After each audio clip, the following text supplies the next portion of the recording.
өз баласына бәйек боп отырмайтын ата-ана бола ма? Адуын әйел атанған Ханипада жалғыз ұлы Рағиттің жолына өзін құрбан етіп жіберуге әзір отырушы еді. Құдайға шүкір, баласы ер жетіп, жігіт санатына қосылды. Бірақ енді анасының арманы да бұрынғыдан ұлғайып, ойы да шұбарта түсті. Шелге қақтырмай, күнге күйдірмей, ұлағып өсірген перзентінің мінезі шешесіне тартпай, есейе келе момын әкесіне ұқсап кетіп еді. Ынжық, былжыр, кісіге ақысын жібереді деп сөгетін Ханипа күйеуін. Сол әкеге тартқан бала өз бетімен күн көре алар ма? Жасы болса 18-ге толып қалды. Кәміл жігіт шағы. Отау иесі болатын кезі жетті. Бағына қарай бір жақсы адам кездессе жарайды ғой. Бірақ ата-анасы өздері орайын келтірмесе, жастар теңін таба ма? Тасқа шыққан елікте секейтіп, аяғы біз деген бір дудар басты алып келсе қайтпекпіз? Маңдайымыздың сорыдағы онда.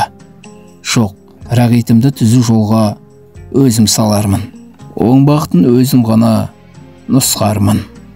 Ханипаның көкірегіне орнаған соңғы кездегі бар ойы осы болатын.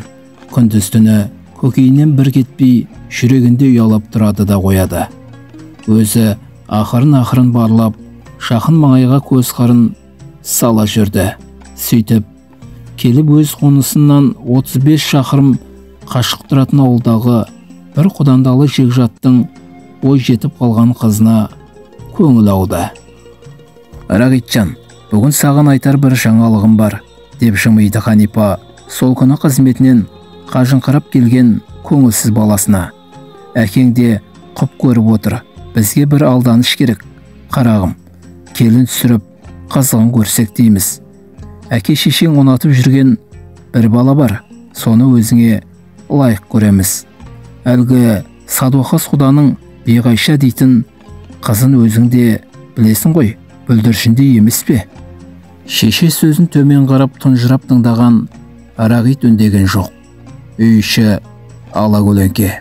Баласының кескіндегі қандай рең білінгенін анық ажырата алмаған анасы Рағиттің үндемегенін ұялғаны шығар деп жорыды да ашық зор үнін бәсеңдетіп.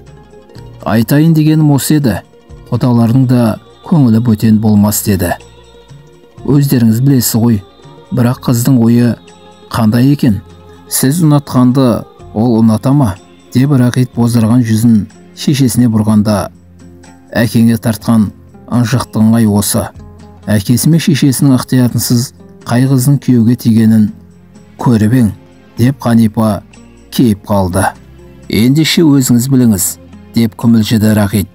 Ханипа келесі күні жеңіл солқылдақ тарантасқа құла жорғаны сәндеп жектіріп, қайнысын көшіретіп алып, құдасының үйіне жүріп кетті. Жол бойы еш жерге аялдаған жоқ. Дамыл алмай төпеп жүріп отырып, құданы үйіне күн батпай ерте келіп түсті. Садуақасының қыликөз семіз әйелі Ғайни арбалының өз үйіне қарай бұрылғанын көріп, қақпа алдына бөгеліп күтіп тұр еді.